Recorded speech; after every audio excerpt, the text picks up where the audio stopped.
राजु बसुमतारीखौ बुथारग्रा साथामखौबो साजा होयो आरो फासि होयो बेखौ जोङो दाबि खालामदों।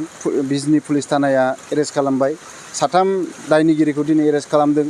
दिनै अमृत सरकार, आशिष मोदक बिथांमोनखौ, सन्जय साहा बिथांमोनखौ एरेस्ट खालामबाय। दा जोङो बिजनी आन्चलिक एबसुनिफ्राय बेखौनो दाबि खालामदों जाहाथे साथामखौबो साजा होयो आरो फासि होयो बेखौ जोङो दाबि खालामदों। मैया दाखालि 29 जुलाइनि हर गेजेराव राजु बसुमतारीखौ जीबानन्द बसुमतारीखौ बुथारनाय जाथाय बेखौ लानानै जोङो बिजनी आन्चलिक दुलाराय बर' फरायसा आफादा गोख्रों रावजों सोंखारिदों। बिथाङा BDSAनिफ्राय न' फारसे गिदिंलांफिननायनियाव साइटेनगुरिनि मोनसे जायगायाव बिथांखौ बुथारनानै दोनो आरो अखानायै फुङावसो बिथांनि गोथै सोलेरखौ मोन्दों। आरो जों गोथै सोलेरखौ मोननायनि उनाव बियो जे बुथारनाय आबुं प्लेन खालामनानै बुथारनाय बेखौ जोङो नुनो मोन्दों। दा जाय बुथारग्रा दायनिगिरि बेखौ दायो बिजनी पुलिस थानाया एरेस्ट खालामबाय। साथाम दायनिगिरिखौ दिनै एरेस्ट खालामदों। दिनै अमृत सरकार, आशिष मोदक बिथांमोनखौ, सन्जय साहा बिथांमोनखौ एरेस्ट खालामबाय। दा जोङो बिजनी आन्चलिक एबसुनिफ्राय बेखौनो दाबि खालामदों जाहाथे साथामखौबो साजा होयो आरो फासि होयो बेखौ जोङो दाबि खालामदों।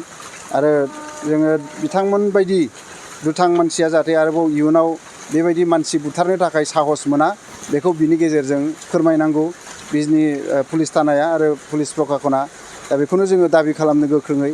आरो जे बिथाङा न'खराव थालांबाय, बिसि फिसाज्ला थाखो 9आव फरायनाय फिसाज्ला, LKGआव फरायजेननाय फिसाजो। दा बिथांनि न'खराबो थांनानै थानांगोन, बिथांनि थालांनाय बिसि फिसाफ्रा थांनानै थानांगोन।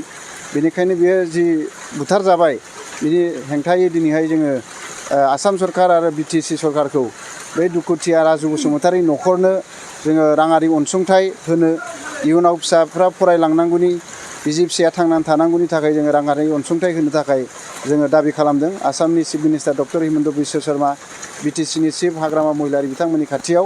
आरो बे थासारिफोरखौ लानानै गोख्रोङै नोजोर होनांगौ दङ। गोबाव समनिफ्राय जोंनि ओनसोलाव, बिजनी ओनसोलाव बेबायदि फिसा फिसौ जाथाया जाबाय थादों आरो बेखौ पुलिस प्रसासनाबो नोजोर होदों।